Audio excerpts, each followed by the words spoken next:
I am 84 years old, and today I want to tell you something that nobody wants to admit. Society tells us that the ultimate tragedy of old age is sitting alone in a quiet house. They tell us that we must fight isolation, as if it is a terminal disease. I am here to tell you that cutting ties, shutting your door, and refusing to entertain the world is not a tragedy. It is the most beautiful form of self-preservation you will ever experience. We are programmed from a very young age to believe that our value is tied to our usefulness to other people. We are told that a good life is a crowded life. I believe that lie. For 7 decades, I lived that lie until it almost broke me physically and spiritually. Now I sit in my house and I look at the empty chairs and I feel nothing but absolute triumph. Let me paint a picture of my current morning. I wake up at 6 o'clock. Every single day. I do not use an alarm clock because my body has kept the exact same rhythm for over 50 years. I walk down the long hallway of my home. The floorboards are old dark wood, and they make a familiar low sound under my bare feet. I go into my kitchen, and I make a simple pot of black coffee. I do not turn on the television. I do not look at a telephone. I take my heavy ceramic mug, and I walk into the living room. I sit in a faded green armchair by the large front window. The fabric on the arms of the chair is worn completely smooth from years of use, but it perfectly supports my aching back.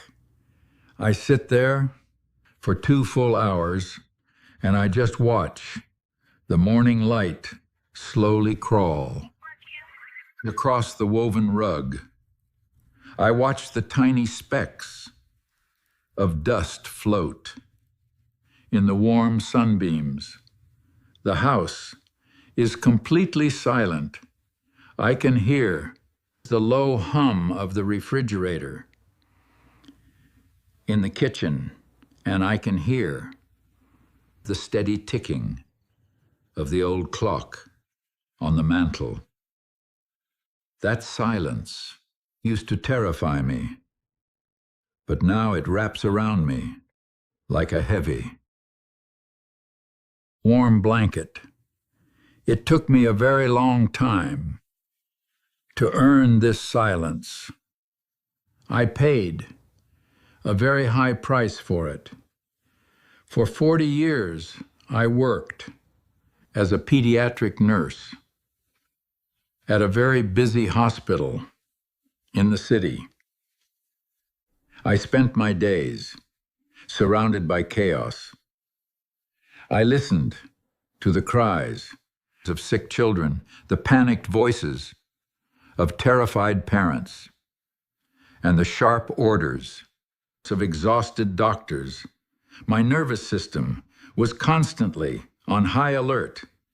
I learned to run on adrenaline and black coffee. I learned to ignore my own hunger and my own fatigue because someone else always needed me to be strong. I was a professional caregiver. I poured my empathy into strangers every single day, until I felt completely hollow inside.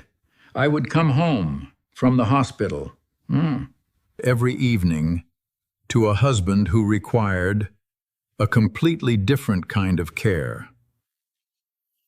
His name was Thomas. He was a good man in many ways, but he was a product of his time. He was a regional manager for a bank, and he believed that his home should be a perfectly managed sanctuary from the stresses of his job. He expected a hot dinner on the table the moment he walked through the door. He expected the house to be spotless. He expected me to be a sounding board for all of his frustrations about his co-workers and his boss. We had 3 children, and raising them fell almost entirely on my shoulders.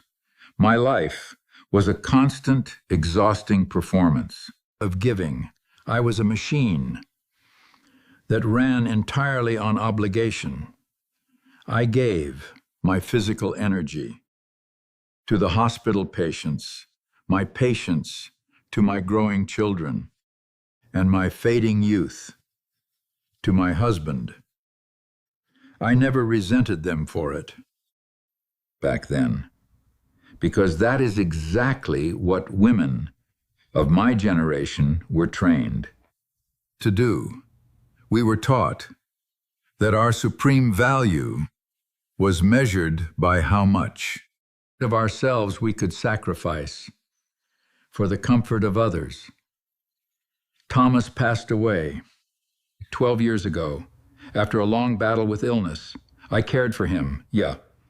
There are absolutely no other sounds in the scene, just at home, until the very end. When he finally took his last breath, the sudden lack of demands felt like falling off a cliff. The children were already grown and living in different states with their own families. Suddenly, for the first time in my entire existence, I was not responsible for keeping anyone alive. The house became incredibly quiet. It was a heavy, suffocating kind of quiet. I walked from room to room like a ghost. I did not know how to cook a meal for just one person. I did not know how to fall asleep without the sound of his breathing. Next to me, my children immediately panicked. They called me every single day to monitor my mood. My daughter Sarah was especially relentless. She is a wonderful, but she is a fixer. She told me I was going to wither away in the empty house.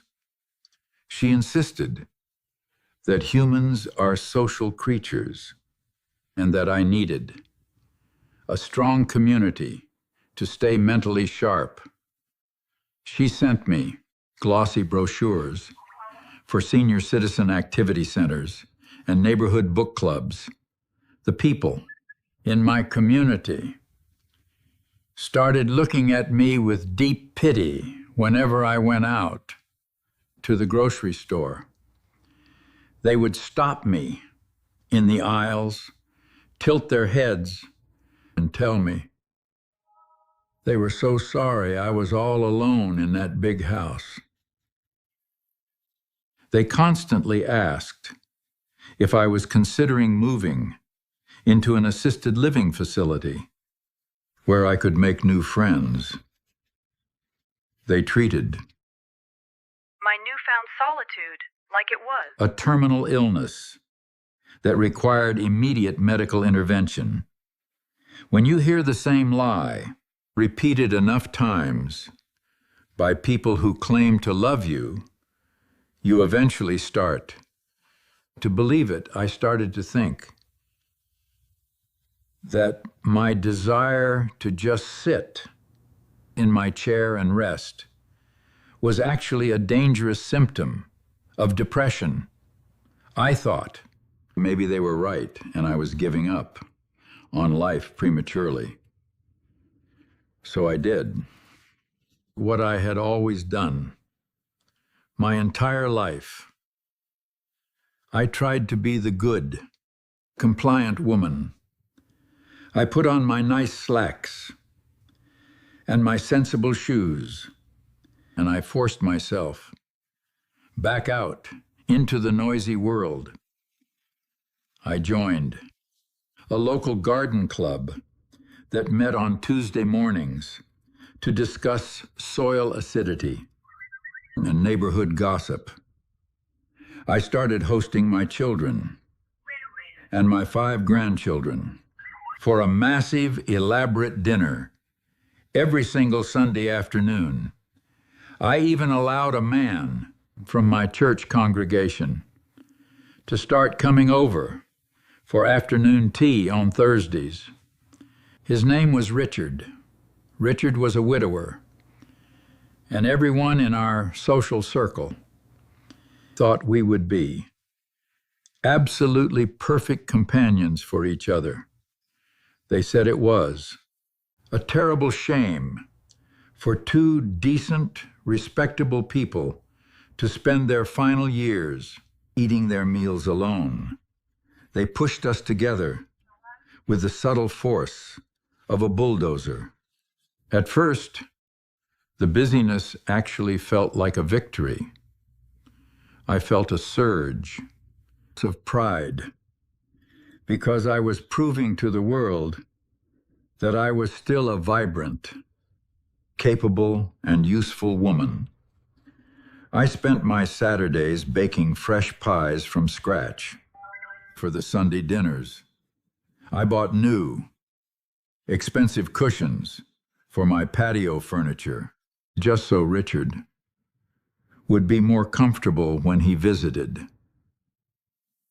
I sat in the garden club meetings and listened to the other women complain about the city council. I smiled and nodded and played the exact role of the energetic, socially active senior citizen that everyone desperately wanted me to be. But very slowly, the harsh reality of what I had invited back into my life began to physically and mentally crush me. It started with the small physical tolls. My body is an 84-year-old machine. It has a very finite internal battery. I found myself waking up on Sunday mornings with a tight, anxious feeling in my chest. I was dreading the arrival of my own family. I loved my grandchildren with all my heart, but they were incredibly loud and chaotic. They ran through my quiet hallways. They left sticky handprints on my clean glass tables. They dropped cracker crumbs deep into the fibers of the rugs. I had just spent hours vacuuming. My adult children would sit in my living room and loudly argue about national politics or complain bitterly about their corporate jobs. They unconsciously treated my peaceful home like a dumping ground for all of their modern stress. After they finally packed their cars and left on Sunday evening, I would spend 3 grueling hours cleaning the kitchen.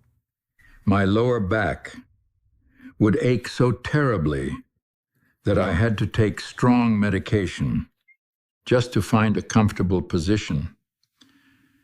In my bed, I was spending my entire weekend preparing for them, serving them, and then painfully recovering from them.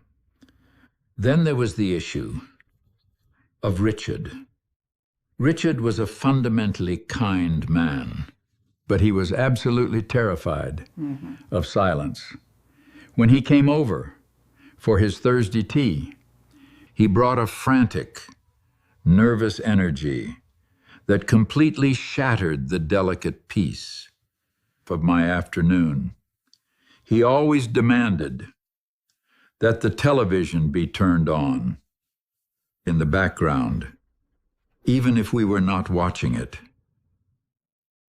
He talked endlessly and repetitively about his minor health problems, the mistakes of his former wife, and his ongoing disputes with his automobile mechanic.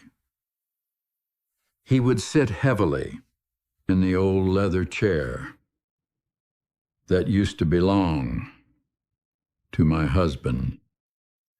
He would expect me to fetch him extra napkins or refill his coffee cup.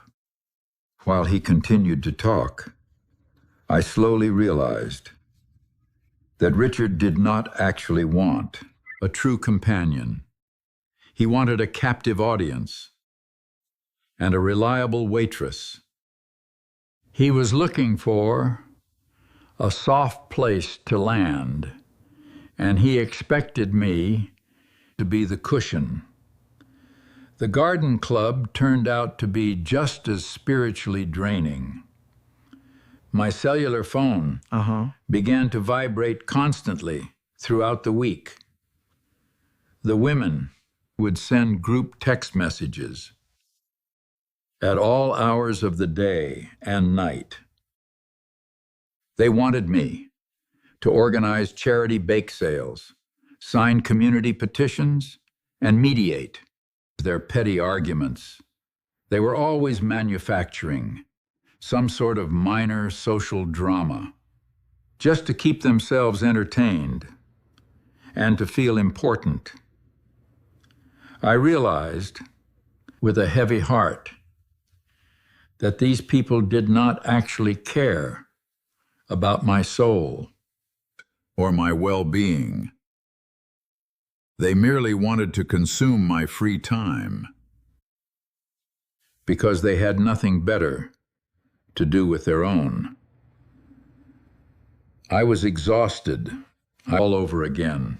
I had spent 50 grueling years serving the needs of my husband and my hospital patients, and now I was spending my final, most precious years serving an entirely new set of demanding masters. I was spending money from my fixed retirement income to buy expensive cuts of meat for the massive family dinners. I was ignoring the sharp pain in my arthritic joints just to stand in the kitchen and bake pies I did not even want to eat. I was forcing myself to smile at Richard while he chewed his biscuits loudly, secretly wishing I was anywhere else in the world. I was performing a role. I was pretending to be happy.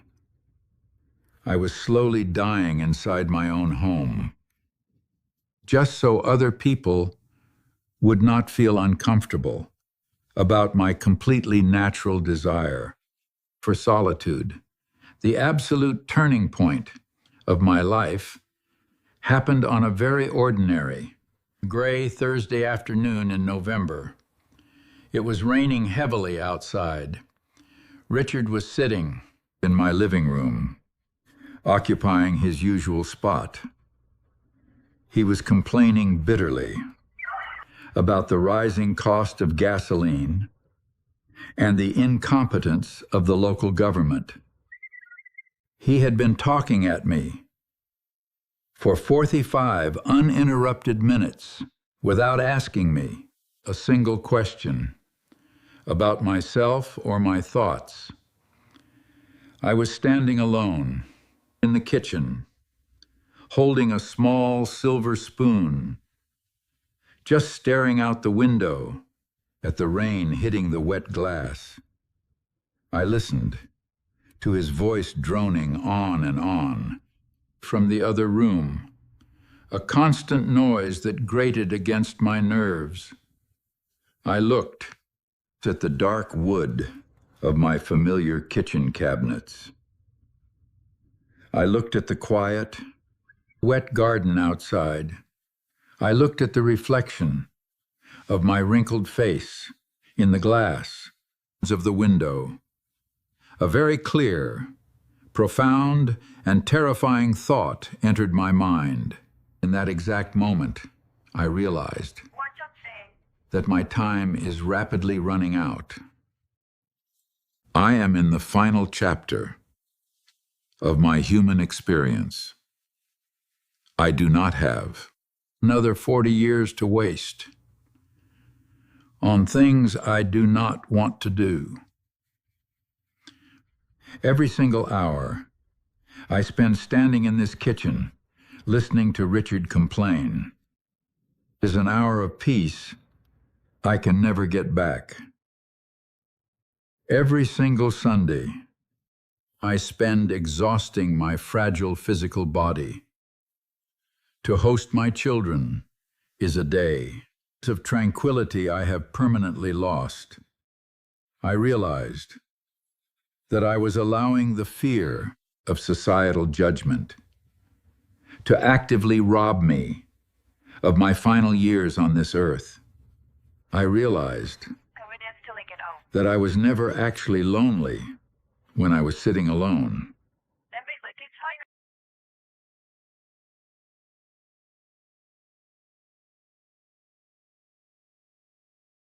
By people who drained my spirit and ignored my actual needs. I put the silver spoon down on the counter. I walked out of the kitchen and directly into the living room. I did not yell at Richard. I did not cry. I did not show any anger. I spoke with a calm, deep, unshakable certainty that surprised even me. I looked him directly in the eyes, and I told him that he needed to go home right now. I told him that I did not want him to come back to my house for tea anymore. He looked at me with genuine, profound shock. His mouth actually fell open. He asked me if he had done something wrong to offend me.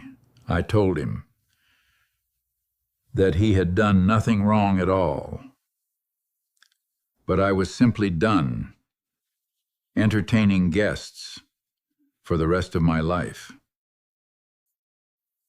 I walked him to the front door. I handed him his wet umbrella, and I closed the heavy wooden door. Behind him, I turned the brass lock and slid the heavy deadbolt into place. The loud metallic click of that lock, sliding home, was the most beautiful, liberating sound I had ever heard in my entire life. It sounded like freedom. It sounded like the closing of a massive, exhausting book. That exact same evening, I picked up my telephone and I called my daughter, Sarah. I told her that the Sunday family dinners were canceled permanently, effective immediately. She was very defensive at first. She raised her voice and asked if she or the children had offended me. She asked if I was feeling unwell or if I needed to see a doctor. I told her, in a very steady voice, that I was feeling perfectly fine. I told her that I love her and her children very much. But my home is no longer a restaurant or a public gathering hall. I told her that I need my weekends entirely for myself now. The next morning, I sent a short message to the women in the garden club, instructing them to remove my name and number from their contact list. I stepped out of the performance entirely, without offering any further apologies or explanations. The aftermath of my decisions was complicated and messy. People were deeply confused.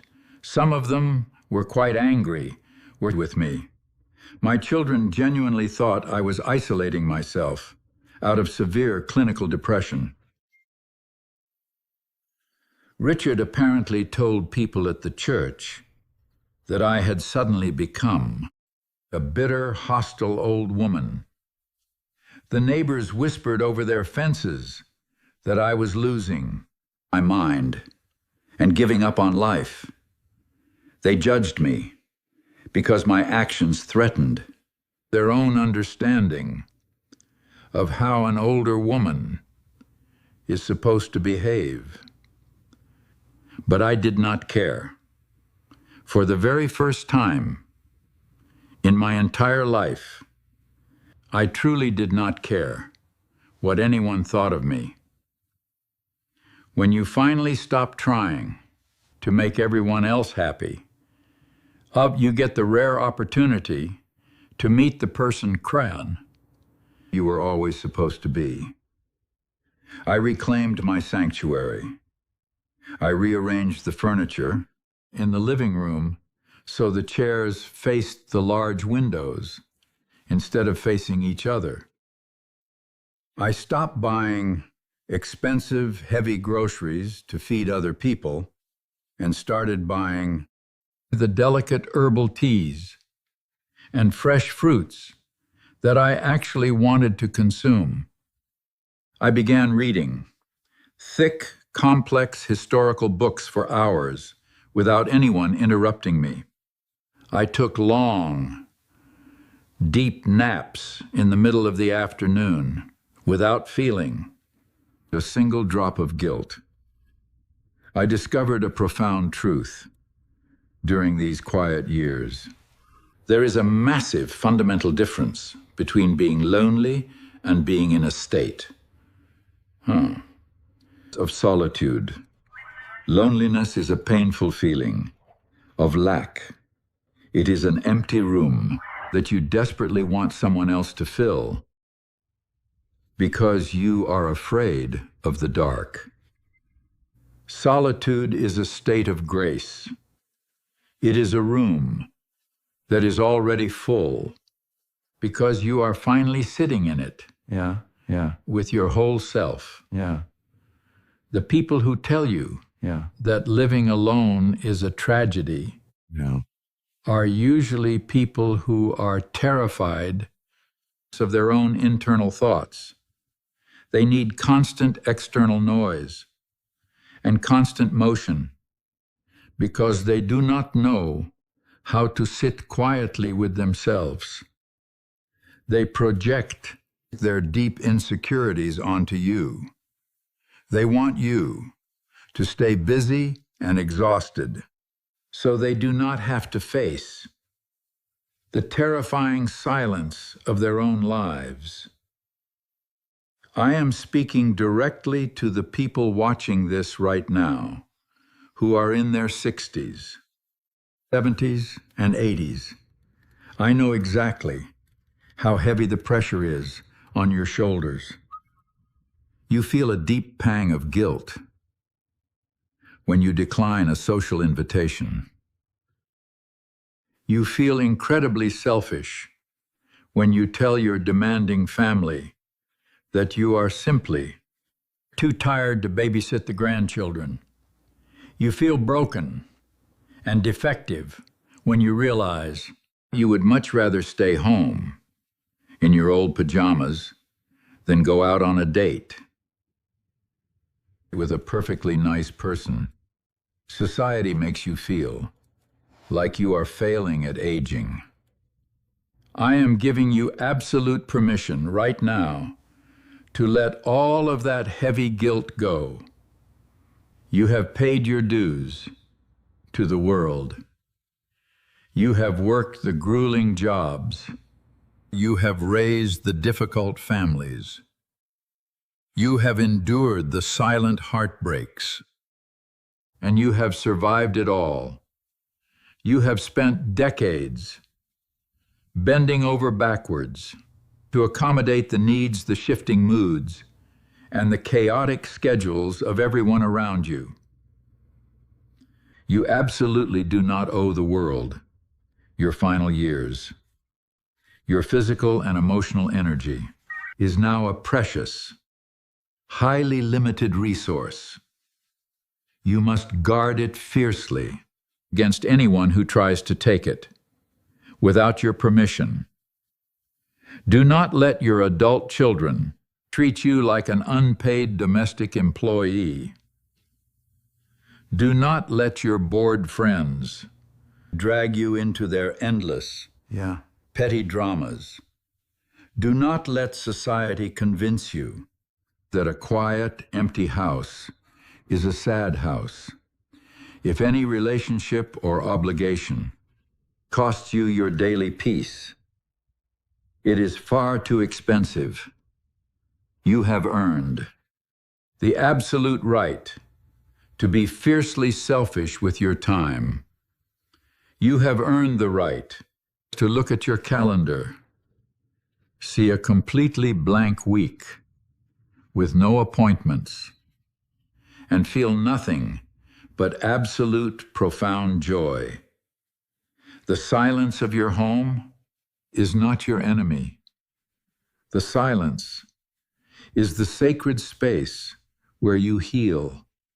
It is where you finally process the massive, beautiful, incredibly difficult life you have lived. It is where you finally get to hear the steady rhythm of your own breathing, without the constant distraction of someone else demanding your immediate attention. Do not let the fear of dying alone force you to live in a way that drains the life right out of you.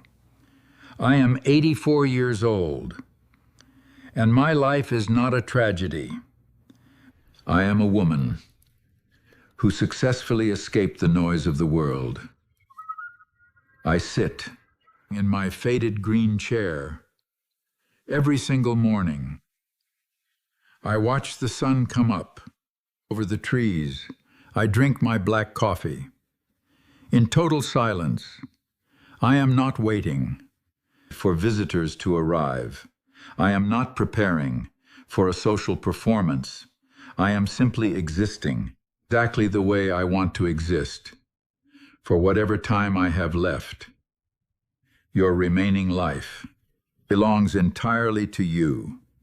Do not let anyone make you feel guilty for protecting the precious time you have left. Peace is expensive. Stop giving it away for free.